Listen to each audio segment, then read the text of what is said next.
Hello, everyone, and welcome back to another episode of Learn English Through Simple Life Stories. We're so happy you're here with us today.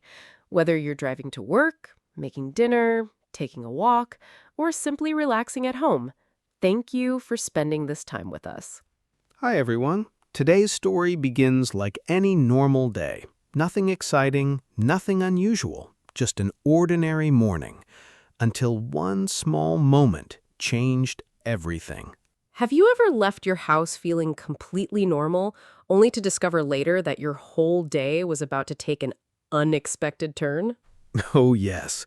Sometimes life doesn't send us big surprises, it sends us tiny ones. And somehow those tiny moments become unforgettable. Exactly. And today's story is about one of those moments. So, let's begin. Last Tuesday, I woke up a little earlier than usual. The weather was cool, the sky was clear, and for the first time in weeks, I didn't feel rushed. I made myself a cup of coffee, opened the window, and listened to the birds outside. It felt peaceful. That's one of my favorite words, peaceful. When something is peaceful, it feels calm, quiet, and relaxing. A peaceful morning can completely change your mood. Exactly. I even had enough time to make breakfast instead of grabbing something on my way out. I cooked 2 eggs, toasted some bread, and enjoyed every bite. No phone, no emails, just breakfast. That already sounds like a luxury these days. It really did. When I finally looked at the clock, I realized I still had 15 minutes before leaving. So instead of rushing, I cleaned my coffee cup, watered my little plant by the window, and smiled. I remember thinking, today is going to be a good day. Isn't it funny how confident we can feel about a day before it even begins? Sometimes we're right. Sometimes life has other plans. Very true. I grabbed my jacket, picked up my backpack, checked that I had my phone and my house keys, locked the door, and started walking toward the bus stop. Everything felt completely normal. The streets were slowly coming alive. People were walking their dogs. Parents were taking children to school. Some people looked sleepy. Others were already talking loudly on their phones.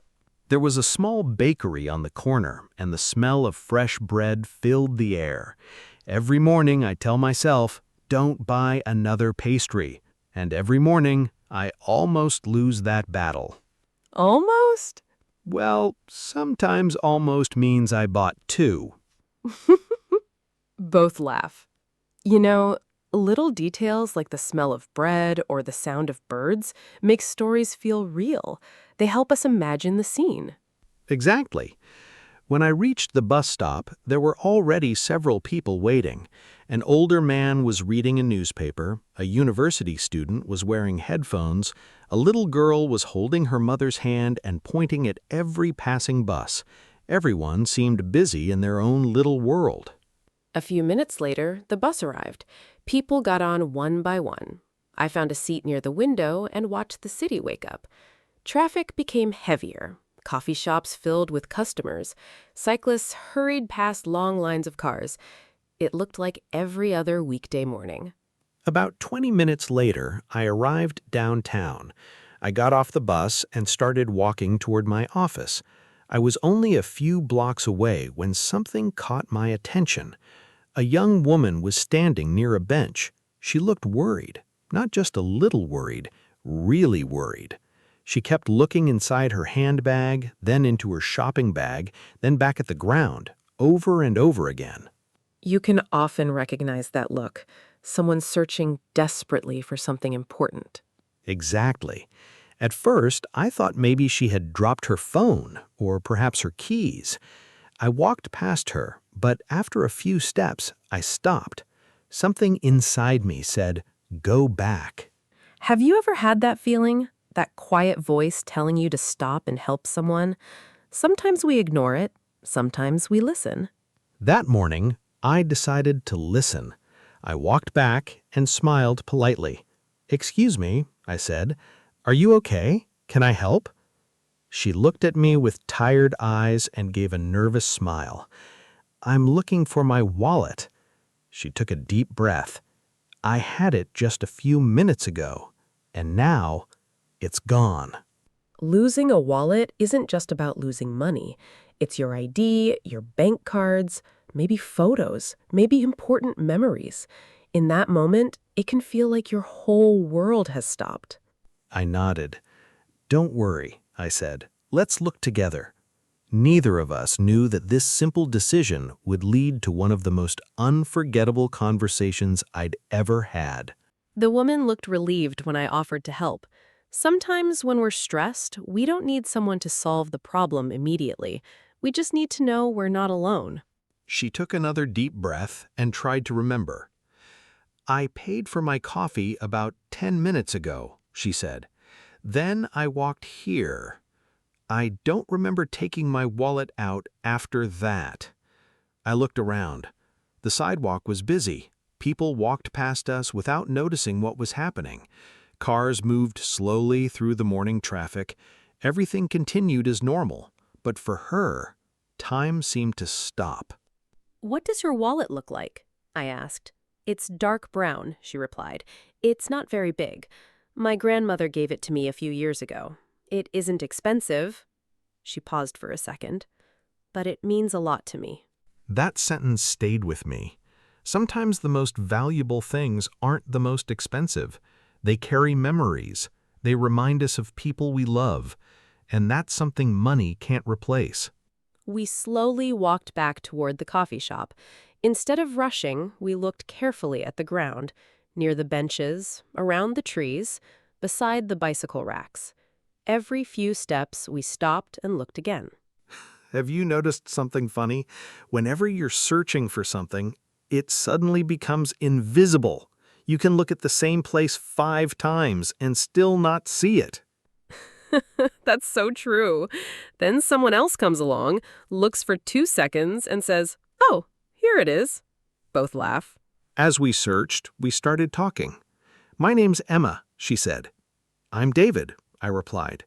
She smiled. "I just moved here last month." "Oh, really? How are you enjoying the city?" "It's beautiful," she said, "but I'm still getting lost almost every day." I think that's part of moving somewhere new. For the first few weeks, every street looks unfamiliar. Every bus seems to go in the wrong direction, and your phone's map becomes your best friend. Emma laughed. "Exactly. I've already taken the wrong bus 3 times, and yesterday I accidentally walked into the wrong apartment building." We both laughed. Little by little, her worried expression started to disappear. It's interesting how conversation can change someone's mood. The wallet was still missing, but she wasn't facing the problem alone anymore. We reached the coffee shop. Inside, the morning rush was beginning to slow down.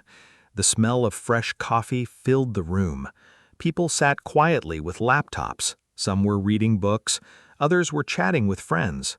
It felt warm and welcoming. Emma walked up to the counter.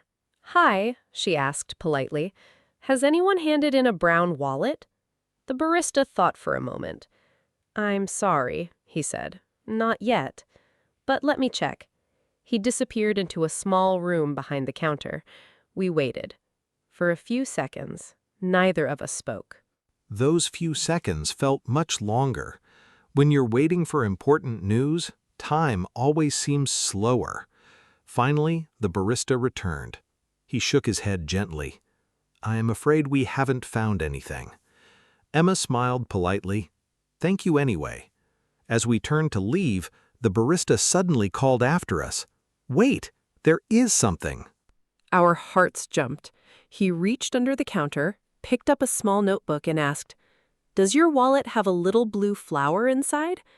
Emma's eyes became wide. "Yes! My grandmother put that there." The barista smiled. "Then I think someone left this message." They opened the notebook.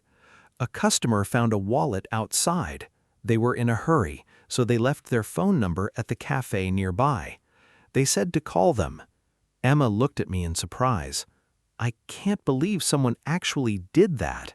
I smiled. There are still many kind people in the world. She carefully dialed the number. After 2 rings, someone answered. Hello? Hi, Emma said nervously. My name's Emma. I think you found my wallet. There was a short silence. Then the voice replied warmly. Yes, I've been hoping you'd call. I didn't know how to find you. The stranger explained that he had picked up the wallet near the bus stop. He had looked for the owner for several minutes, but everyone around him seemed to be rushing somewhere. Finally, because he had an important meeting, he left his phone number at the cafe nearby. I live only 5 minutes away, he said. If you can wait a little, I'll bring it to you. Emma's face completely changed. The worry disappeared. Relief took its place. She let out a long breath. I don't even know how to thank him. I smiled. Maybe the best way is simply to say thank you from your heart. As we waited outside the cafe, neither of us realized that meeting the person who found the wallet would teach us something much bigger than simply recovering a lost wallet. Sometimes the greatest gift isn't finding what you've lost. It's discovering how much kindness still exists in the world. Emma looked at her phone again. He said he'll be here in about 5 minutes. 5 minutes doesn't sound very long, but when you're waiting for something important, it can feel like forever. We stood outside the cafe.